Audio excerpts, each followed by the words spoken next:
Hoje iremos falar sobre amar é obedecer. Para isso, eu queria mostrar essa imagem para vocês. O que vocês veem aqui? Tem um cara com a bicicleta. Eu vi gente falando, um cara com a bicicleta. Subindo a montanha, bom. O que mais vocês conseguem ver aqui? Um penhasco, muito bom. Além do penhasco, o que mais vocês conseguem ver? Tem o asfalto, tem a curva, o que mais? A proteção, muito bom. É duas coisas que eu queria destacar. A bicicleta tá de sobra ali, mas o penhasco e a barreira eram as duas coisinhas que eu queria destacar. Para você, o que significa essa barreira nessas circunstâncias? O que ela significa? Segurança, o que mais? Proteção, o que mais você acha que pode significar para você? Segurança, proteção.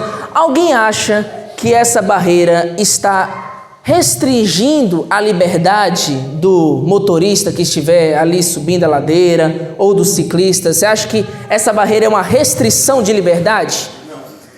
Vocês acham que essa barreira pode ser, na verdade, qual foi a outra coisa que eu tinha anotado? Quer te privar do conhecimento total da paisagem, está te privando de conhecer o outro lado da barreira? Alguém acha isso? Sabe? A barreira, outro detalhe também, ela não é tão alta. Você percebe que, apesar da posição da câmera, pode dizer que a barreira está quase ali do tamanho do ciclista. Então, não é tão difícil de pular. Até uma criança, se brincar, uns 11, 10 anos, já consegue ou pular ou passar por debaixo da barreira. A barreira não é algo difícil de você contornar, de você pular, não é algo difícil de você passar por cima, atravessar. Mas quem faria isso? Vendo um penhasco do outro lado, quem em sã consciência tentaria atravessar a barreira? Essa barreira não é uma restrição de liberdade, essa barreira não está te privando de conhecer a paisagem, ela é protetiva. Por acaso também, esse ciclista, ele pararia a bicicleta, desceria da bicicleta e ficaria brincando de se equilibrar nessa barreira? Eu gosto muito de me equilibrar no meio-fio da calçada, contanto que não tem uma poça ou muito carro passando do lado, eu acho legal treinar o equilíbrio da gente. Mas alguém faria isso nessa barreira? Eu espero que não, meu irmão. Se você estava pensando nisso, por favor, não faça. É perigoso. Por quê? Porque de um lado já não é tão baixinho, então se você cair do lado do asfalto, você já toma uma bela de uma queda. E se for no precipício, não sobra quase nada para cair no final das contas. Então, não é algo que a gente tentaria ficar em cima ou vendo uma barreira dessa. O que você preferiria? Passar bem pertinho ali da beira ou o mais próximo possível do outro lado para dentro da pista? Para dentro, mais próximo para dentro da pista, longe desse precipício.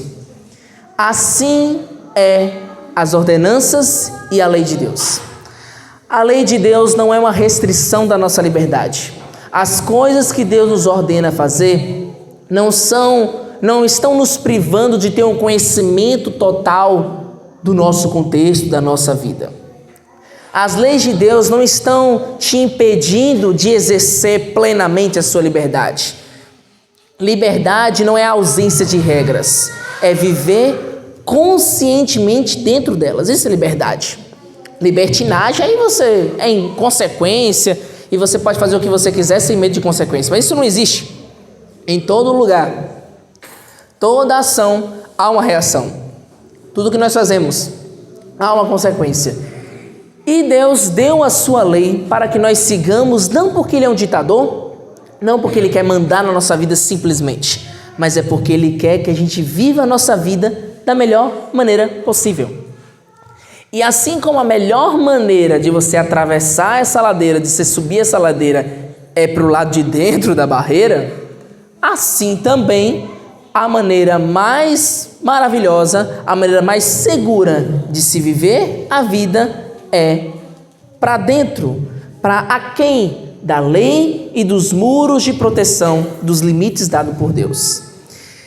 A lei de Deus é algo às vezes fácil de burlar, Porque nem sempre nós percebemos Deus agindo com o seu literalmente imediato juízo sobre alguém que desobedece a sua lei.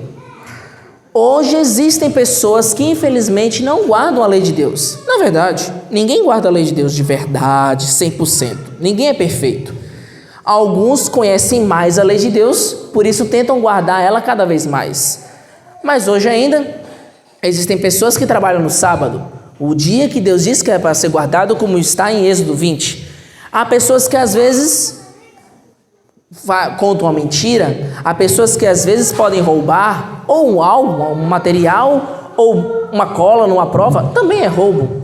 Nós podemos cometer infrações à lei de Deus algumas vezes, sem necessariamente perceber o juízo imediato de Deus.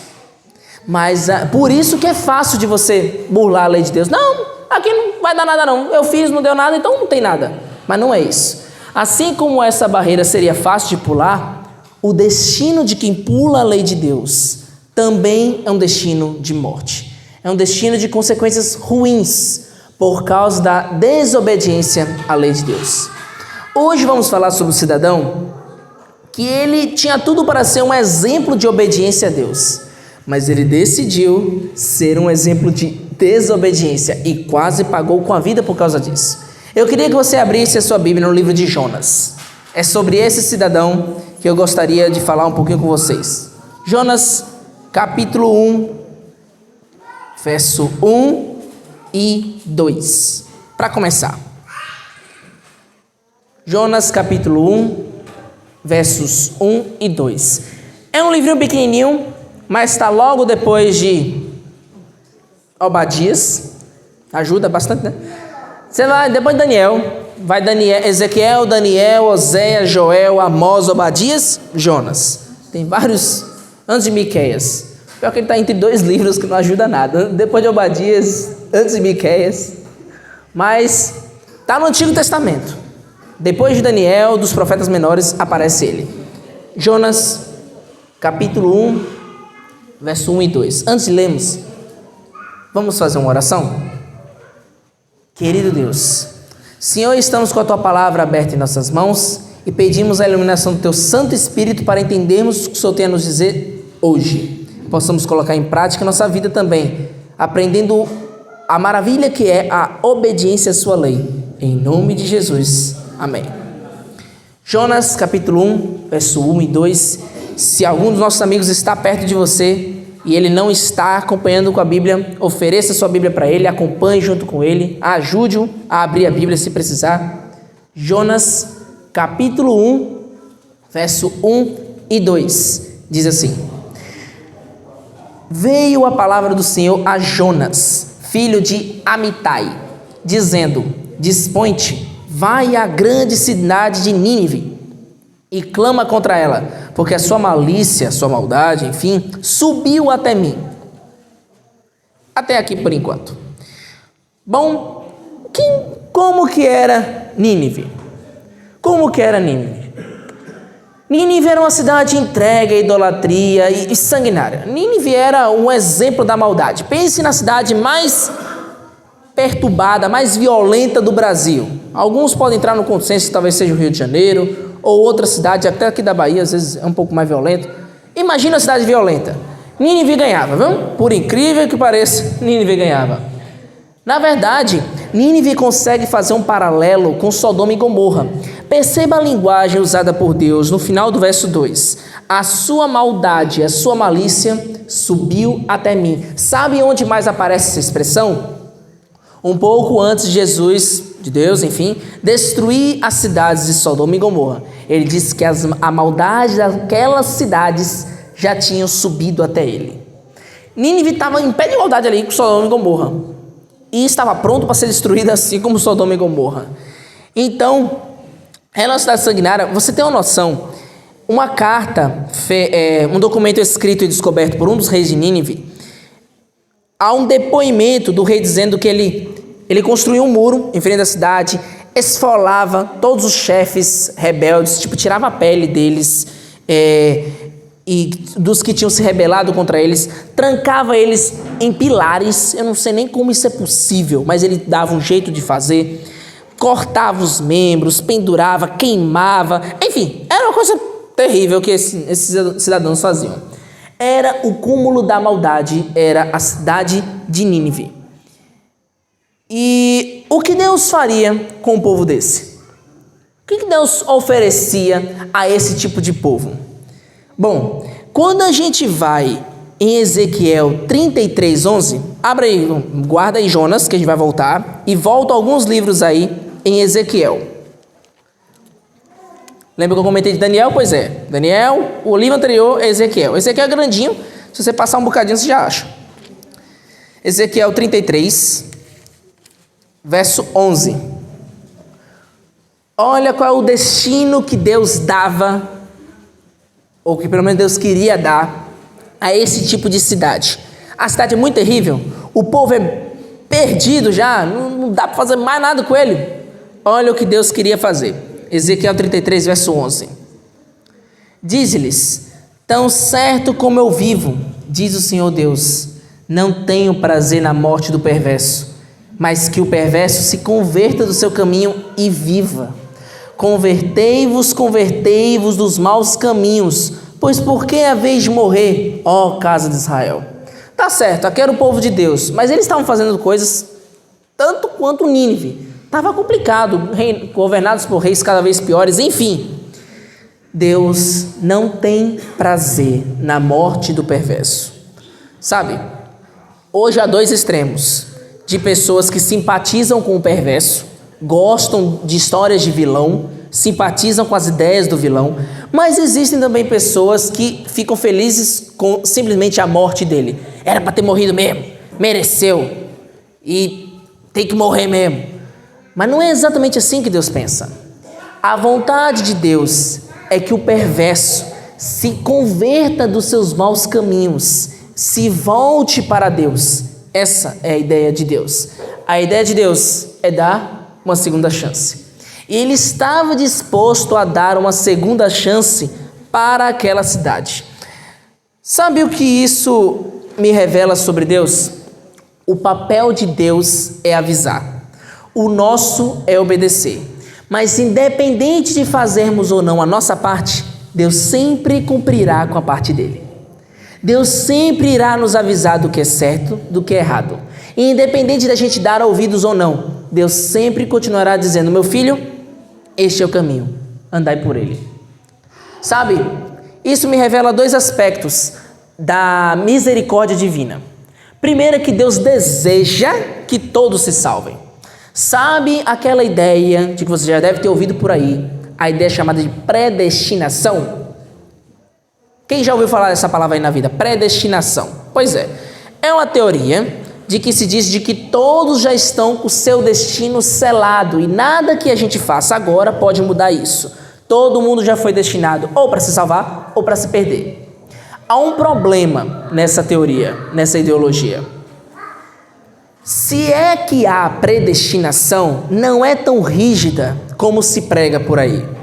Porque, na verdade, Pedro, 2 Pedro 3,9, vai dizer que Deus, na verdade, predestinou e quer que nenhum pereça. Em outras palavras, Deus predestinou a todos nós, eu e você, cada um aqui presente, para a salvação. Amém? Todos nós somos predestinados para a salvação. Porém, isso não anula a nossa capacidade de escolha. Então, apesar de ser do plano de Deus que todos se salvem, a minha e a sua decisão pode mudar isso. É um desejo de Deus, é a vontade dele, mas que está, entre aspas, submetida à sua vontade. Um Deus onipotente depende da sua decisão para te salvar ou não. É isso. Mas ele deseja que todos se salvem. E é por isso que Deus sempre oferece oportunidades. Ninguém pode chegar no juízo final dizendo: Senhor, não vale, não estava sabendo, ninguém me contou de que eu estava sendo julgado por isso, não tive a oportunidade para me salvar. Ninguém poderá fazer isso. Porque até o juízo final, eu e você todos nós temos hoje a oportunidade de conhecer o que é certo, o que é errado. A oportunidade hoje de tomar uma decisão ao lado de Cristo. A segunda coisa que eu percebo da misericórdia divina, podemos perceber, é de que sempre haverá um remanescente. Sabe, a Bíblia não deixa tão clara, mas Ellen White, ela vai afirmar no livro Profetas e Reis, que naquela cidade de Nínive haviam pessoas fiéis em meio à violência, que só esperavam um chamado ao arrependimento, uma oportunidade para se colocar ao lado de Deus. Deus, no meio de todo o caos, no meio de toda a violência, sempre terá o seu remanescente. Hoje, no jeito que o mundo está, nós, o povo de Deus, o povo escolhido por Deus, somos responsáveis por manter esse planeta habitável. Sabia disso? Se não fosse o justo, esse mundo já teria sido destruído. Nós somos a razão da misericórdia divina ainda estar por aqui e não permitir que todos sejam destruídos de uma vez. Nós somos o remanescente responsável por mostrar ao mundo que Cristo está voltando e que o desejo dele é de que todos nós vamos morar para sempre com ele. Essa é a nossa missão, esse é o nosso desejo. Bom, olhe só a atitude do profetinha Jonas. Olha que maravilha, um homem de Deus, escolhido por Deus para essa mensagem. Qual foi a atitude dele? Fugir. Ele rejeita, ele foge da sua responsabilidade. Ele olha para a responsabilidade e diz: eu não vou para uma cidade que esfola os caras, eu não vou para uma cidade que decapita e corta os membros, eu não estou afim de morrer, então não vou para Nínive. Essa foi a decisão de Jonas. Jonas, ele foge da responsabilidade. Será que às vezes nós não fazemos a mesma coisa? Deus hoje te chama para ser luz no seu trabalho. Deus hoje te chama para ser um mensageiro dele na sua escola. Deus te chama para ser um cristão na sua casa. O que você tem feito? Não vou falar de Bíblia porque toda vez que eu falo, cria uma discussão lá em casa, o povo não gosta de mim. Não vou falar de Bíblia lá na escola porque vão me taxar de antiquado, de ultrapassado, de mente fechada. Não vou falar dessas coisas de Deus, não. Deixa a outra pessoa. Deus te colocou aqui na terra com o objetivo, com a missão de apresentá-lo para as outras pessoas. Você tem fugido da sua responsabilidade? Às vezes nós temos fugido. Às vezes eu fujo da responsabilidade. Às vezes é mais cômodo não falar do que é certo e o que é errado na nossa rodinha de amigos. Às vezes é mais confortável não falar de Deus no nosso trabalho. Às vezes é mais cômodo, mais seguro não falar de Deus na nossa casa. Para não criar uma discórdia, para não criar... O que depender de vós, tem de paz uns com os outros, cita até a Bíblia para se defender. E não é isso. A Bíblia também diz de que Jesus veio trazer a espada e dividir pai contra filho quando se tratar do Evangelho. Porque o Evangelho, as boas novas, por mais que sejam maravilhosas, elas podem sim ser responsáveis por causar divisões. Porque sempre haverá dois grupos, dos salvos e perdidos. Aqueles que aceitam Jesus e aqueles que não. E nós somos escolhidos para fazer o mundo tomar essa decisão. Jonas fugiu dessa responsabilidade. E olha, uma outra coisa também. Repare no verso 3. Leia comigo o verso 3. Volta em Jonas. Pedi para você marcar, espero que você tenha marcado. Jonas 1. Agora o verso 3. Repare para onde Jonas foge. No verso 3 diz: Jonas se dispôs para fugir da presença do Senhor. Para onde? Tarsis. E tendo descido a Jope, achou um navio que ia para Tarsis. Pagou, pois, a sua passagem e embarcou nele. Para ir com eles para Tarsis, para longe da presença do Senhor. Olha que curioso. Ele não estava disposto a ir para Nínive, mas não era por distância que ele estava reclamando. Porque, repare, Nínive ficava a 800 quilômetros a leste de Jope, que era onde ele estava. E Tarsis estava a 4.500 a oeste. Irmão, ele estava no ponto. Ele podia ir para cá, ele escolheu ir para lá. Não bastava ser oposto, tinha que ser tipo o triplo da distância. Ele não pensou na volta, não, no trabalho, no tempo que ele teria na volta, não. Jesus, pois é, não. Ele decidiu ir para literalmente contra a vontade de Deus. Um desaforo completo contra a ordem de Deus. Não bastava, ele podia ir no mesmo caminho e parar no meio. Não, ele decidiu ir para o lado contrário. Sabe, Jonas, ele vai cada vez demonstrando uma coisa.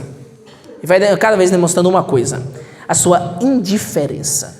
Jonas estava nem aí para o sofrimento daquele povo.